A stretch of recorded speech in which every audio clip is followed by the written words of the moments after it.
This book is called The Migration of Symbols and was published in English in 1894 by the Count Eugène Goblet d'Alviela. It's an intriguing work that reflects on how ancient symbols evolve over time, how they pass from one culture or geography to another, and how their meanings sometimes shift along the way. For example, he talks at length on the evolution of the symbol that is called the Gamadion. It has this name because the arms of the symbol resemble four capital Greek gammas that are arranged at right angles, forming a cross-like pattern. It is an ancient and historically rich symbol. Archaeological finds show that this symbol was widely used across many cultures for centuries. And even today, it holds a very positive meaning in many parts of Asia. However, Mr. Goblet d'Alviela could back then in 1894 of course not predict that soon the meaning of this ancient symbol that we now mainly know under another name would transform and would be claimed by people who represented division, hate and destruction. This work had an important influence on the study of religious and cultural symbolism. And although some of its conclusions are now outdated, it helped to lay the foundation of a more academic study of symbols. I find this field very relevant because symbols are a part of a cultural DNA. They carry layers of meaning, they carry memory and emotion, and they do that across time and space and sometimes even across civilizations. When we track how they travel and transform, we gain insights in so much more than just art or iconography. Because studying symbols can help us to learn how we human beings think, how we relate to objects and concepts, how we adapt what we believe and how we believe. Now, what I find especially fascinating about symbols is how they evoke meaning. Like a ring and marriage, a pair of scales and the idea of justice, or a cross and the Savior according to the Christian tradition. So symbols almost always spark a search for meaning. And when used in the spiritual realm, they can evoke something that touches us at our deepest level. Therefore, in this episode, I want to deep dive into the evolution and transformation of a very powerful symbol called the symbolic representation of the spiritual being of mercy and compassion within the Chinese Buddhist tradition. I learned that this symbol has a fascinating backstory. And as always, I have several books prepared on the topic that I love to share with you. But first, welcome back to Bold Books and Bones. So why did I choose to focus on this figure of mercy and compassion and even dedicate an entire episode to this symbol? Well, it is because about a year ago I read for the first time the name Avalokitesvara in a short Buddhist text called the Heart Sutra. This text that is embossed on the inside of a bangle that my wife gifted me has intrigued me ever since I received it. Now, Avalokitesvara is one of the central figures in this short religious text. And what is worth knowing is that this text is an important Buddhist sutra which carries profound meaning for many people around the world. Although I believed that I first encountered the name of this being only a year ago in a text, I had, without realizing it, encountered representations of Avalokitesvara many times before during my travels through China and Japan. The more I thought about it, the more I realized that the symbolic representation of this spiritual being had been all around me, but I was blind to its meaning. And that is of course typical for symbols. If we don't know how to read or decode them, we might not notice them, even when they are right in front of us. So I had to learn to see not just with my eyes, but also with a first basic level of understanding. And the first thing I learned was that this figure appears under many different names. The oldest name that I'm aware of was used in India, and that is Avalokitesvara. And in Japan, it was translated into Canon. And in China, the name is Guan Yin. But then I learned a second and more intriguing fact, that this spiritual being and its symbolic representation appears in many different forms. To show you what I mean, I'd like to share with you a bit of context by taking you to the place where my explorations about Guan Yin began. The place I want to bring you to is my favorite temple in Nanjing in China. So look here, this is one of the things that makes this place so special to me. You're looking at a glimpse of Nanjing's vibrant urban jungle, and the temple with its traditional architecture is right here in the middle of it all, like a peaceful oasis. It is right next to the Xuanwu Lake. It is called the Jiming Temple, and at the entrance there is a large stone wall engraved with the Heart Sutra, which, as I mentioned earlier, begins with a reference to Avalokitesvara or Guan Yin. Jimingse is an active temple and monastery where the worship of Guan Yin is a significant part of its practice. It is operated by nuns from the Chan tradition, and it actually offers a glimpse into another important transformation in the Buddhist religion.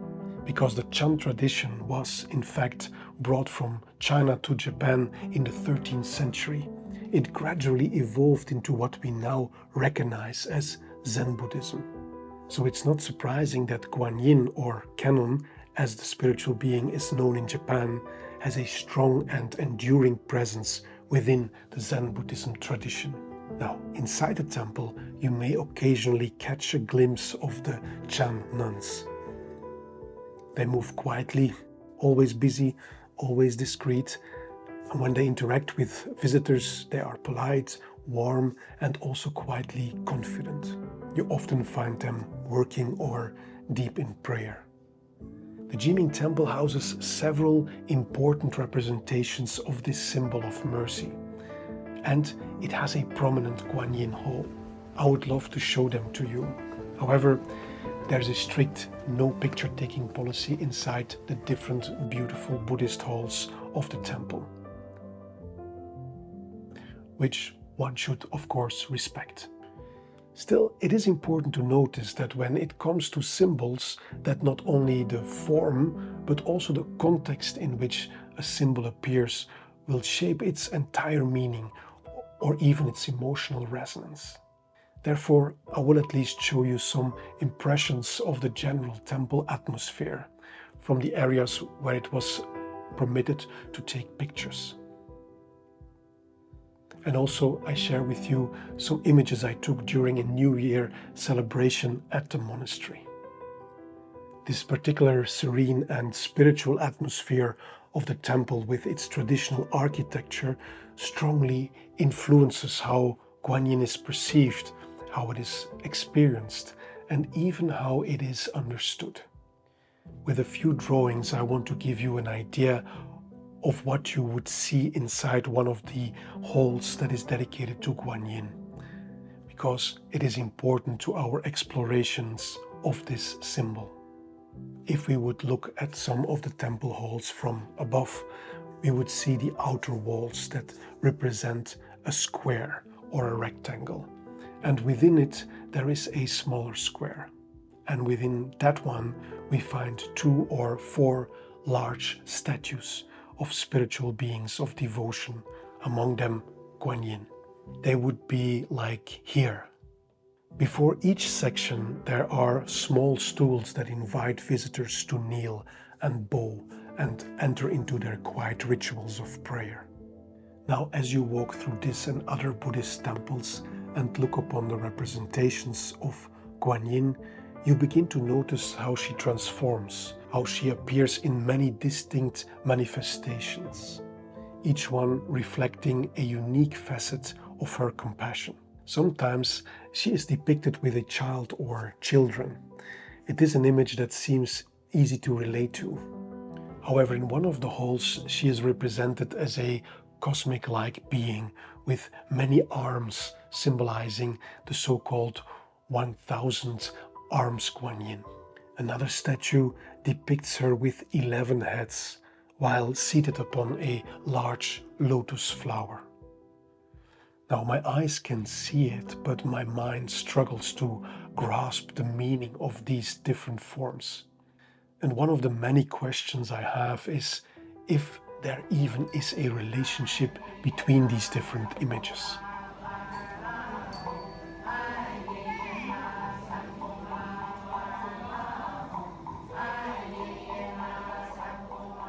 Because my brain could not decode what it saw, I started to look for answers, and I was especially pleased to come across this insightful book called Guan Yin, written by Chun-Fang Yu. She was, at the time she published this book in 2001, professor and chair of the Department of Religion at Rutgers, the State University of New Jersey. The author started her research because she was fascinated by the many manifestations of Avalokitesvara or Guan Yin and about the transformation of this symbol. However, an important part of her motivation to write this impressive and extensive work comes from a rather spectacular childhood memory that she describes in the preface of her book. She recalls that her grandmother was deeply religious and saw Guan Yin as both a savior and confidant. When the author was about 8, it was right after the war, she and her family were waiting at the banks of the Yangtze River in Wuhan, China, to get on a boat that would bring them back home. They waited many months to have the opportunity to secure a seat on that boat. Then, when finally the chance came, her grandmother insisted that the family should not board the ship. The reason she gave was that she had a vision of Guan Yin standing in the middle of the river and gesturing with her right hand to her grandmother to stay away. Although the family was at first reluctant to listen to her, they had to give in, because her grandmother insisted that it was a sign that the boat was not safe. So finally, they did not go on board. And as soon as the ship left the port, it ran into mines that were planted by the retreating Japanese army, and it sank. This childhood experience clearly left a deep impression on the author. When someone like Chun-Fang Yu, with her deep academic rigor, also shares a memory that clearly left a lasting mark on her life, it reminds us that knowledge is not only built through analysis, but also through feeling, memory, and meaning. They show how lived experience and scholarly inquiry can coexist and even illuminate each other.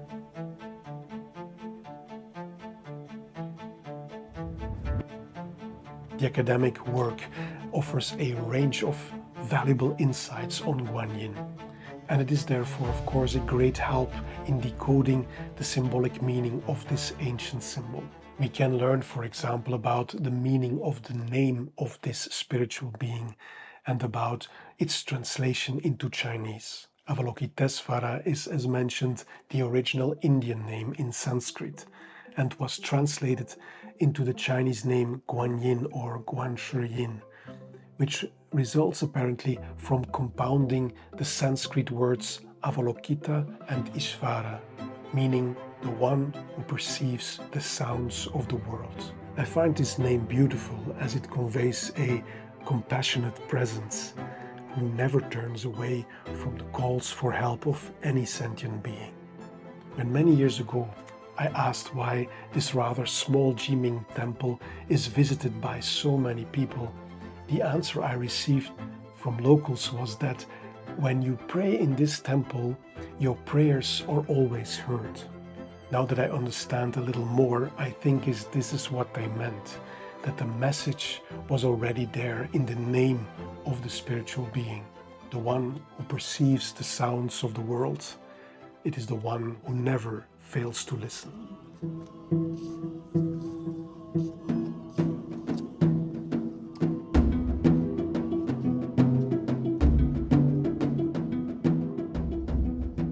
What I especially appreciate about the author's research is that she traces Guan Yin's presence through history by exploring the various media that have made her and her story known to the Chinese people.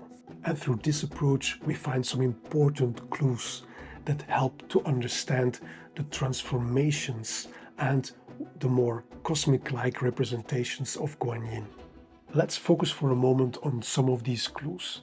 And the first one has to do with migration. Now, we know without any doubt that Buddhism started in India. This was around the 5th century BCE. And then it was introduced in China by monks during the Han Dynasty, which existed roughly from the 2nd century BCE to the 3rd century CE. In this period, we see a migration of this symbol of compassion from India, its birthplace, to China.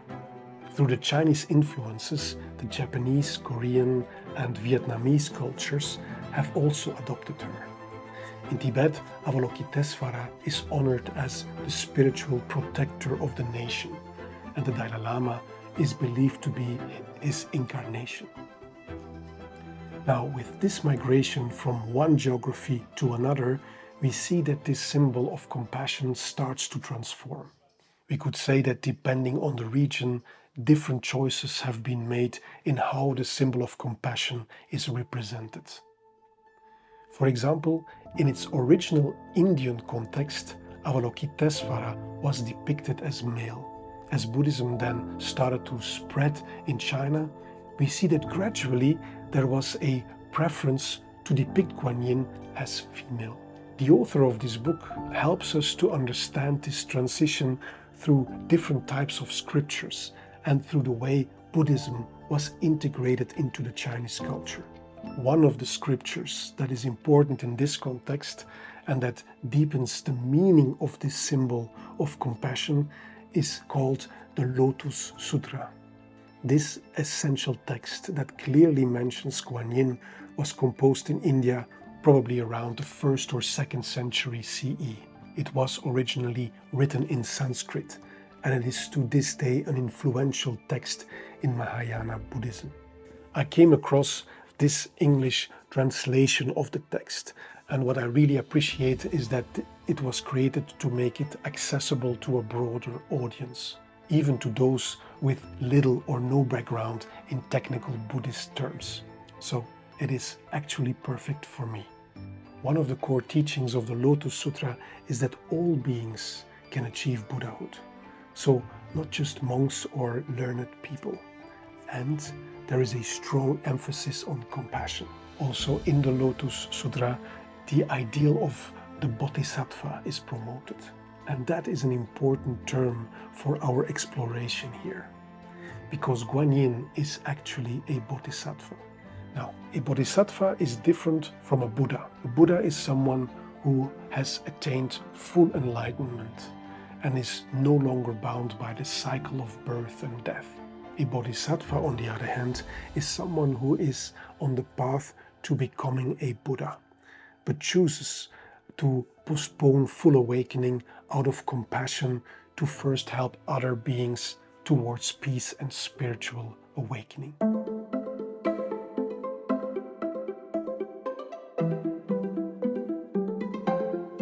Here is a passage of the Lotus Sutra that helps us to understand the representation of Guan Yin with a child or children.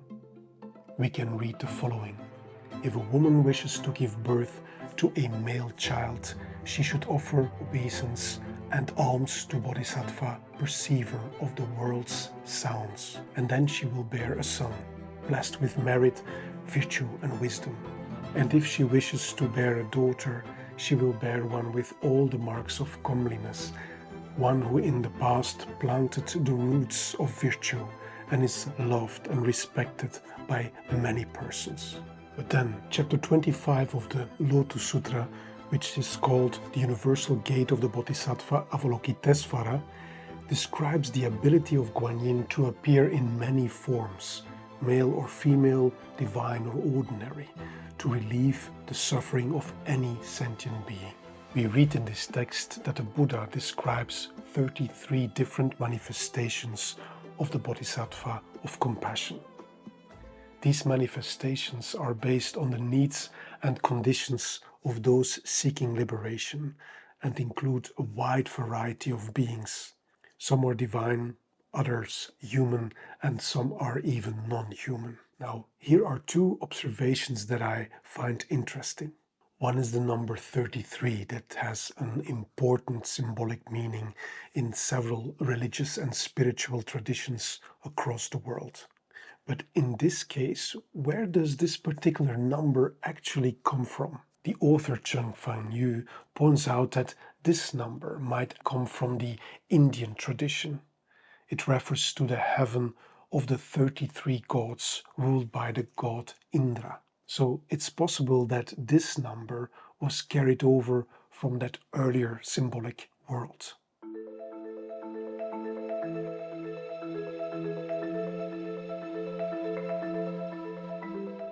The second thing that came to mind was why in the 33 manifestations we don't find the 1000-Armed Guan Yin and also not the manifestation with the 11 heads. The author points us therefore to other intriguing sutras.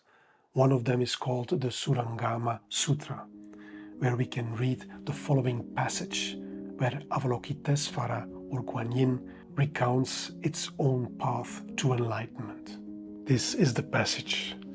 When I first realized the hearing mind, which was most profound, the essence of mind disengaged itself from hearing and could no longer be divided by seeing, hearing, feeling, and knowing. This passage seems to describe the so-called true awareness that underlies all perception. It recounts how Guan Yin realized ultimate awareness through the faculty of hearing. Therefore, we can read a bit further. This is why I can take on different wonderful forms and master a countless number of esoteric mantras. I can appear with 1, 3, 5, 7, 9, 11 and up to 108, 1000, 10,000 and 84,000 faces. And then the same amounts are repeated for the arms, making various gestures, and the amount of eyes. We could say that all these different symbolic representations arise to communicate one purpose, to shelter and guide living beings towards enlightenment.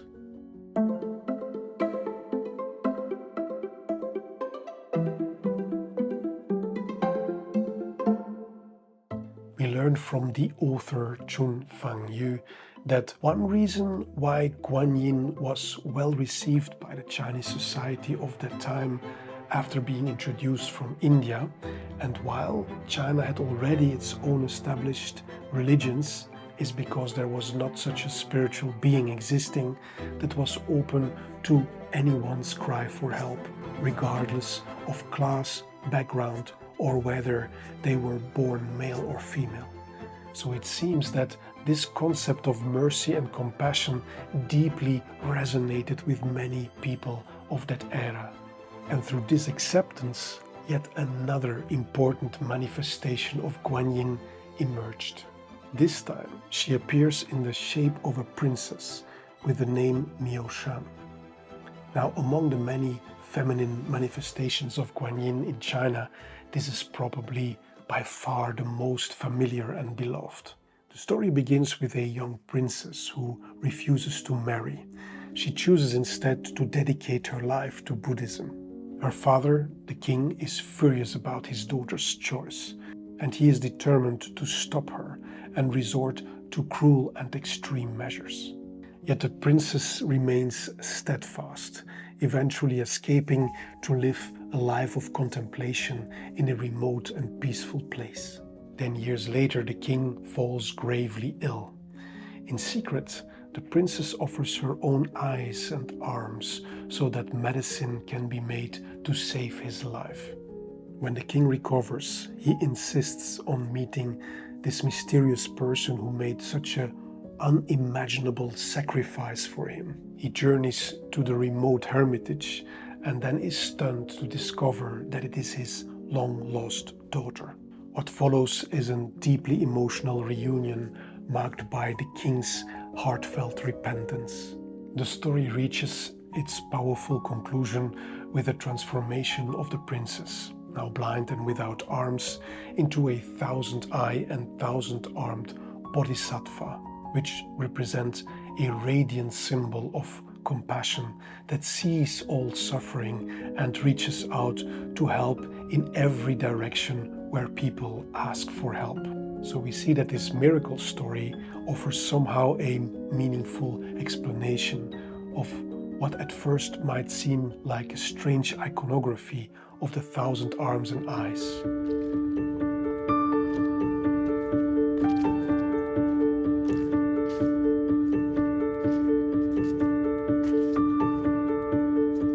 The story of this princess, the symbol and its meaning is accessible to a broad audience.